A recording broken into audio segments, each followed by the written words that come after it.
As a quote that I saw recently, which said, "The truth is behind a paywall, the lies are free." And no one exemplifies that better than Alan Jones in this current moment. So we just wanted to, I guess, go through some of the stream. Could you full screen that, Tom? I sure can. Yeah, awesome. And, perfect. Just do a bit of a pause comment on some of the stuff he had to say. Are we playing OK Stop, Adam? We're playing OK Stop. Do you want to play OK Stop? Let's do it. Okay. All right, I'll have my finger hovered over the pause button. Well, look, before we go any further, let me just say this. I must be living on a different planet. Everywhere I go, and I mean everywhere, the constant refrain I get is that people are sick and tired of dictatorial politicians promoting a climate of fear and alarmism over coronavirus. Okay, stop. But they never cite the figures. All Dan Andrews does daily, every day, is cite figures. I'm sick and tired of this refrain from the conservative propaganda mill saying that the Victorian government isn't giving us the information. Who are these people? Where are they? What's happening? It's a fucking government cover-up, mate. They're trying to not giving you any information. Daily, Dan Andrews says, this is how many people that have been infected with the virus. These are the amount of people that have passed away. These are the age groups of the people that have passed away. Not only that, but you can go to the Victorian government's website and see which areas of Victoria the infections are in. And also, with a few days delay, how many infections are in your active infections are in your postcode. For the government to give... George. Sorry, say again? The data is corrupted. It's corrupted. The data's corrupt. For the government to give you any more information about coronavirus and what's happening, they would literally need to give you the home addresses and phone numbers of the people that have coronavirus. I'm so sick of this as a fucking line. It's just a throwaway line. And it's one of those things that if you don't correct in the moment, it's what conspiracy theorists do. They go, oh, they're Magna Carta 1948, Human Rights Council. And if you don't correct them in the moment, he just lets it pass by and it lets that falsehood stand. But it's one of those things that's like impossible to prove in the moment because you don't have the facts handy. So it's just such a tactic. I hate it so much. And it works. Like the reason it works is because it's emotive. That's why people make this stuff up in this way, because it feels good. And that's what catches fire. Continue. Right, let's continue. Which prove they're either ignorant or duplicitous. You can't have it both ways. They either can't read or they can't tell the truth. Today, Daniel Andrews seems unhappy with the decline in numbers, so he's ordered more testing. That was like fucking 12 seconds. You got to let it breathe a little bit, George. If we're going to play OK Stop. You can't just OK Stop every single word you say. I don't know if I think Alan Jones is constitutionally incapable of telling the truth. Like, the fact... Okay, so someone's dropping what he's referring to there is that Dan Andrews, the experts were expecting a more precipitous decline from the introduction of stage 4 restrictions. Now, as of today, Sunday, the 16th of August, we are seeing a really substantial decline in cases. So it's probably about 2 or 3 days later than what people were hoping for or expecting. There's also been the introduction of mask wearing, more strict lockdowns, reductions on like where you can shop, so you can only go within a 5-kilometer radius of your home, things like that. And we are seeing the effects of all of these lockdowns in place. So to say that like Dictator Dan is unhappy because the figures aren't low enough, it's like we were looking at figures that were in the 600 to 700 range 10 days ago, a week ago, sub 300, and now they're consistently sub 300. So it is a clear and present indication that these things are working and that things are on a good path. He spent in the press conference today, he spent, I'd say, a quarter of it thanking people for their patience, thanking healthcare workers, like really appreciative of the sacrifices that people are willing to make. Like he goes out of his way to do that. So to see this is annoying and upsetting. Continue, please. Let's see how long we last this time. I'll try and regional hold it. areas where there are no COVID cases. You get it? Looking for new numbers. No, okay, stop. That was 8 seconds. You're not. looking for new numbers by Yeah. proactively Yeah. testing the community. That is, That's the Trump line, right? yes. We test so much, that's why we find cases. So if they weren't testing as much, we wouldn't find as many cases. Problem solved. I would have gotten all A's in high school if they never tested me. That's the Yeah. Yeah, the only reason you know that I'm failing maths is because you keep asking me maths questions. keep testing me. It's your fault, really. Yeah. Stop testing me, and you'll think I'm a fucking genius. Like it's this circular fucking logic that makes no sense whatsoever. And like either you are deliberately misleading people, or you are like weapons grade fucking stupid. Yeah. Like to not understand the distinction there. And before we start the video again, can I just point out, I think the tagline that they've now got on the screen, I don't think that means what he thinks it means. Where the tagline says, virus response undermined by ignorance. You know what? I'd agree with that. Your ignorance specifically, Alan. Yes. I don't think it's the ignorance that he's talking about, though. I do not think this Charon means what you think it means. Yes. All right. Let's see. 8 seconds is the record. Okay, I'm holding it. Excess of alarmism. And I know for a fact large numbers of her party and her cabinet, that is on the rare occasions they meet, are fed up with this stuff. Okay, so so these figures here. Where are they? In front of me.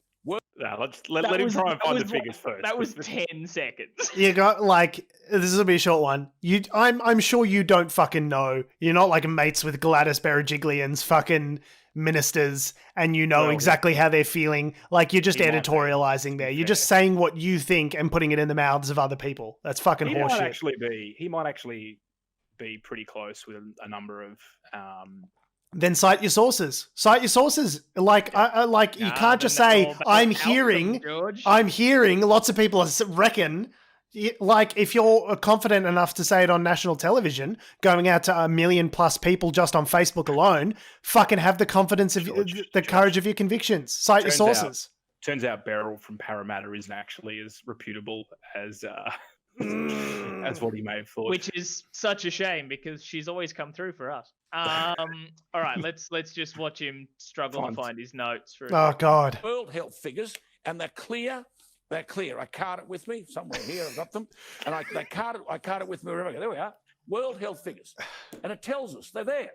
6.3 million infected patients. Oh my God! Serious or critical around the world. Age. Let him get to the end of this. The rest, 99%.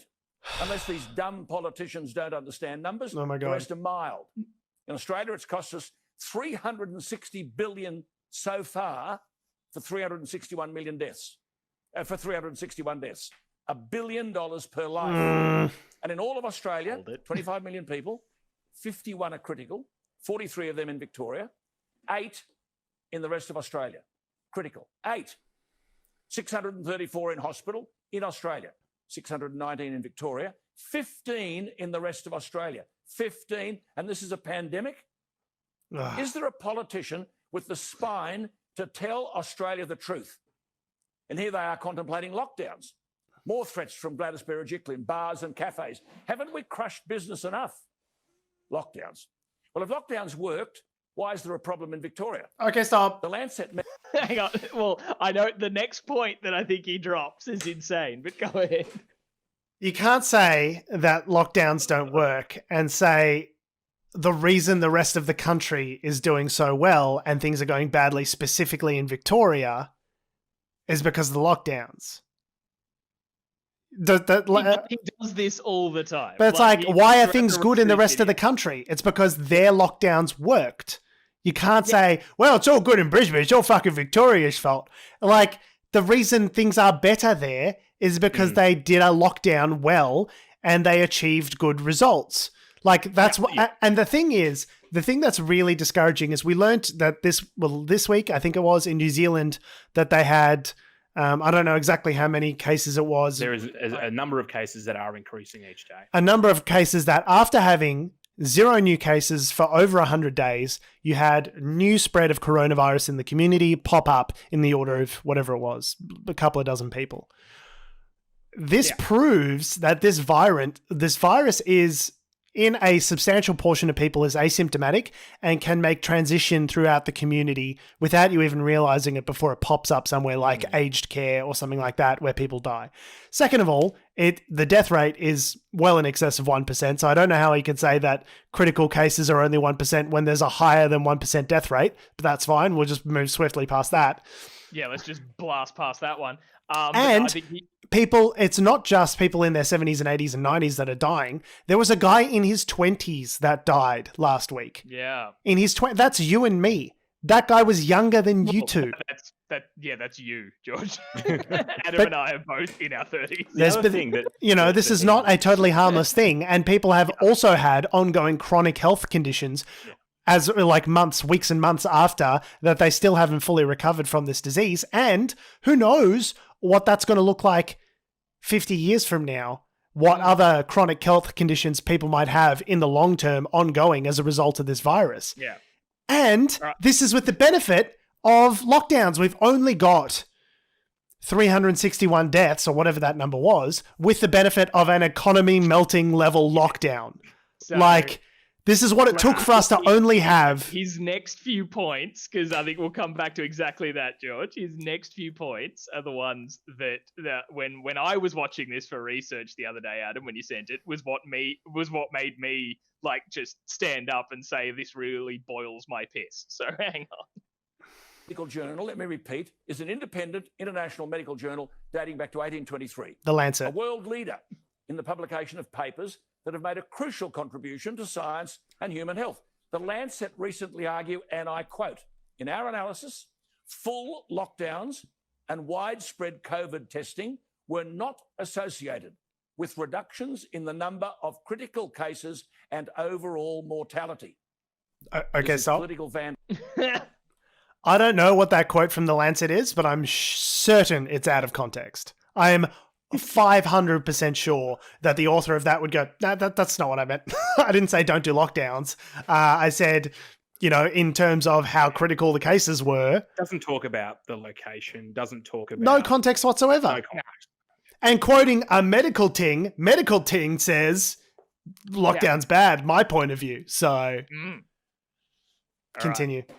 Let's keep going. The global death toll from coronavirus is around 750,000. Here we go. It's not even the 20th deadly killer in the world.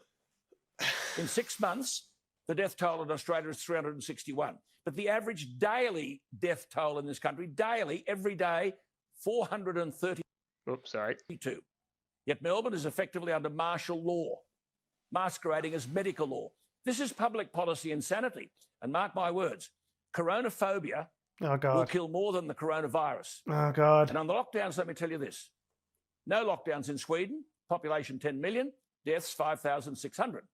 New York City, massive lockdowns, population 8 million, deaths 32,000 with 2 million fewer people. Yeah, here we go. I don't know if you guys have had a look at these apples, but they're completely different to these fucking oranges. It's the weirdest thing. They're both round, so they're obviously the same thing, George. That's true. 10 million and 8 million, they're similar numbers. But let's just ignore the fact that one is an entire country and the other one is a tiny concrete island. So a tiny country like that. Yeah, literally a concrete jungle is how it's described. Yeah. The fact that I don't know, are you just willfully stupid at this stage? Or can you really not understand that Sweden, whose largest city is Stockholm, which has 900 and something thousand people in it, is different to New York City, where rats outnumber people 50-1? Like, do you really not understand population density and not understand how that fucking factors into the equation? Like, they had to do, even with the benefit of those lockdowns, 30,000 people died. And also, Melbourne is a pretty populous megacity at like 5 million people.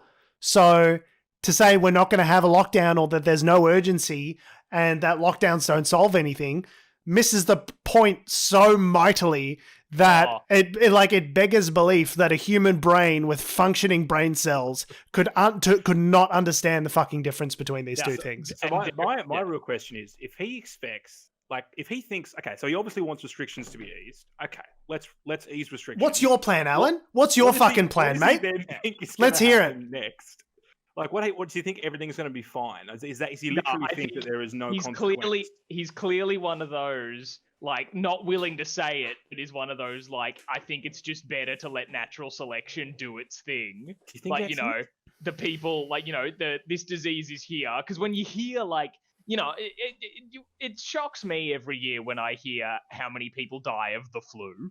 Like on a per year basis. Also bad. Anytime I've had the flu or like a strong cold or something, I've never thought that I was going to die. But then you hear how many people actually die of the flu, and you go, "Oh, well, wow, that's actually quite serious." But we don't have lockdowns in flu season yet, so he's looking at it like that. But like, we also have a vaccine. One of those. We have a vaccine for the flu, where even if that particular strain of the flu isn't included in the flu vaccine that you get every year, it could still ease the symptoms that you might otherwise get, because there's commonalities between when they select a flu vaccine, they say these are the 5 strains we think are going to be active this flu season, and we'll prepare you for those. Now, there's a chance it might be different strains or the strain might mutate, but getting a vaccine, the general flu vaccine, still protects you against other kinds of flus that aren't necessarily in that list, because they share a certain amount of similar genetic material. So you might still get the flu, but it's nowhere near as worse.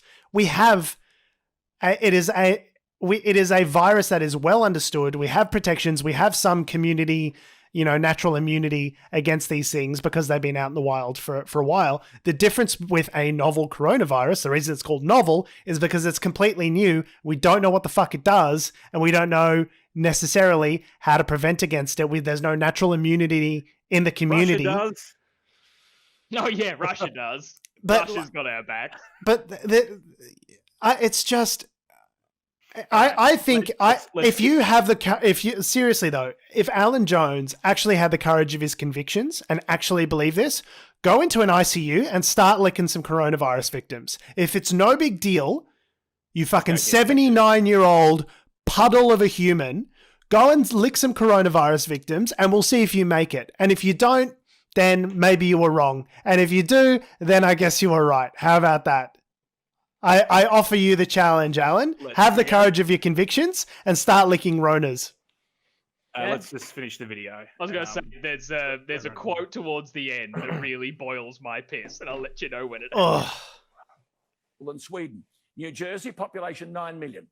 1 million fewer than Sweden. Deaths, 16,000, 3 times as many as Sweden. Massachusetts, population 6.9 million, 3 million fewer than Sweden. Coronavirus deaths, 8,300, 1.5 times that of Sweden. Yet here in Australia, we've smashed the economy, destroyed the livelihoods of good people. And what have we got to show for it?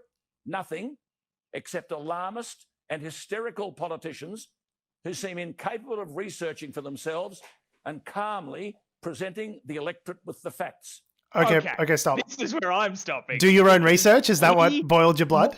Oh, no, there's that. But he can't, like, if you put this whole video in context, right? Because he gets that whole part at the end where he lists off all the population numbers and how many deaths and comparing it to Sweden. I know numbers. Here is numbers. Yeah. New Jersey is made of people who are numbers. Like, it's just fucking, you're just listing things that, situations which aren't similar, different levels of restrictions, different responses. Like, the equation is not smash the economy or deal with the virus. It's, we have to deal with the virus in order to allow the economy to open. Everyone's economy is smashed right now.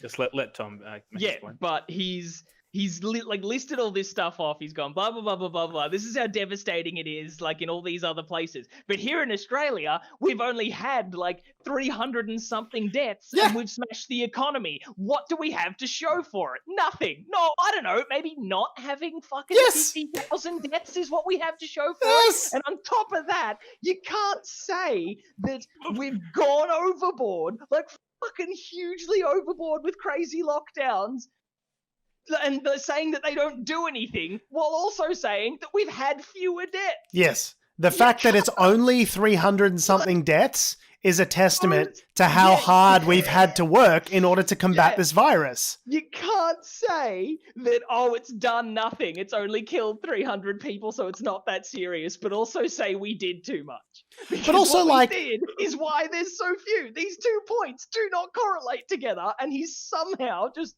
forgotten that. My question to Alan Jones: how many people is an acceptable number of deaths? Yeah. How many? Is it 70,000? apparently. Is it 100,000? Like, it reminds me of when we were talking about this online. I used the quote from Shrek, where he goes, "Some of you may die, but that is the sacrifice that I am willing to make." Like, that is basically the argument that Alan Jones is making at the moment. It's like, And he is a huge Lord Fuckwad. yes. Let's just finish the video, and then we're running out of time. So yeah, we've try got and wrap 20 this up. seconds to go. Which prompts the question, are they seduced by polls? Now they're talking about coronavirus elections. Well, bring it on. There are some of us who won't tire of reminding the electorate of the catastrophe these politicians have created. The voiceless need a voice. Ah, yes, the forgotten men. So the reason why obviously everything he said is bananas. Right? Yeah. It's stupid logic. That's putting it mildly. The reason why I wanted to talk about that, and with the same reason why we shared a similar video, because he does it sort of every week, a few weeks ago, was that the thing that struck me was that, one, people I know are sharing this, which means they're obviously sympathizing to those views to some degree. It has broad appeal. That's what misinformation is. Especially the amount of if shares. your business has been fucked over, is like going under. Like, I can see, being frustrated that we've done all this and but you've got to actually think about it.